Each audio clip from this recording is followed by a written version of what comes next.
Marvel's Spider-Man for PS4 wasn't the first Spidey game to be featured on the E3 show floor. Let's take a look at some more. Hey, Chris Baker here with a super quick look at all of the E3s, well, most of them, that Spider-Man games have been at in the past, aside from Spider-Man PS4. As far as I know, no Spider-Man game had ever been featured at a big-time press conference like Sony or Xbox before 2016.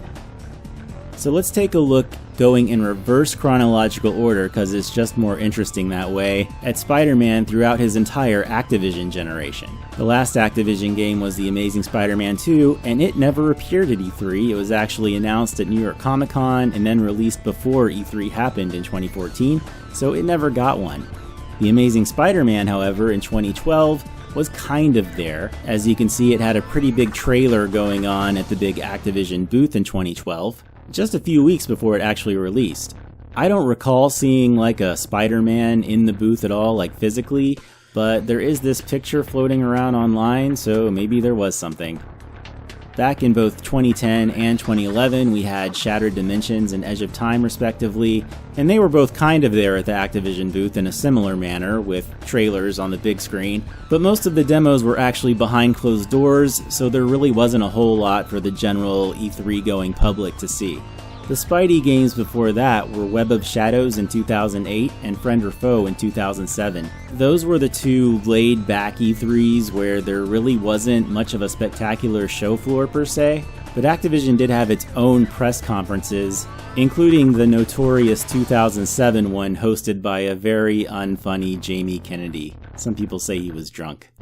In fact, he reportedly said during the interview with Jamie Baffis of Activision, "Friend or foe? Faux what? Faux shizzy?"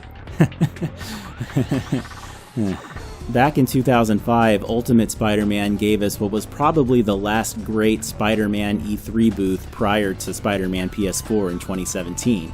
I distinctly remember visiting this booth and seeing the trailer that said, "Play as Venom," and being like all into it. 2004 was even better though, because that was the year that Spider-Man 2 came out, and not only did they show the game pretty much right before it came out, but we also got some cool movie props.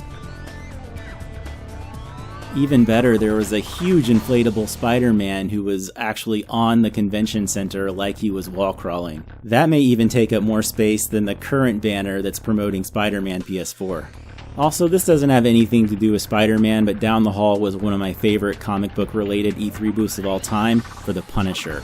That was an animatronic Frank Castle there at the THQ booth, basically holding a thug by his legs and suspending him from the top of a building, which is straight out of the game, which was awesome. No Spidey to show off in 2003.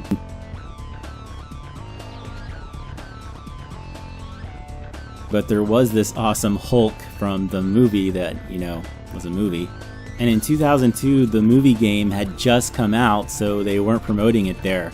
But these X-Women from X-Men Next Dimension looked great, and it was cool seeing the Blade costume from Blade 2, even though the game wasn't so hot. Unfortunately, 2001 is kind of lost to me. This was before I had a digital camera, and I can't find my prints. Nor can I find any images online about this, but I do distinctly remember for the first time seeing footage from the 2002 movie game and being blown away, because all we had up to this point was the 2000 game, which of course was made primarily with the PlayStation 1 in mind. I did find this video that claims it was taken from that booth, and you'll notice that Peter actually has web shooters here. They almost certainly had stuff promoting Enter Electro as well as Mysterio's Menace this year. It was probably a pretty big year for Spider-Man. But my absolute favorite was 2000. This was my first E3. Here's a picture of me about 25 pounds ago, fresh off my X-Men Mutant Academy cover story where I got to talk to Stan Lee.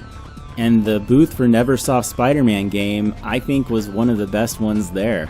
There were 2 different Spider-Man statues, and just seeing him there was amazing. No pun intended.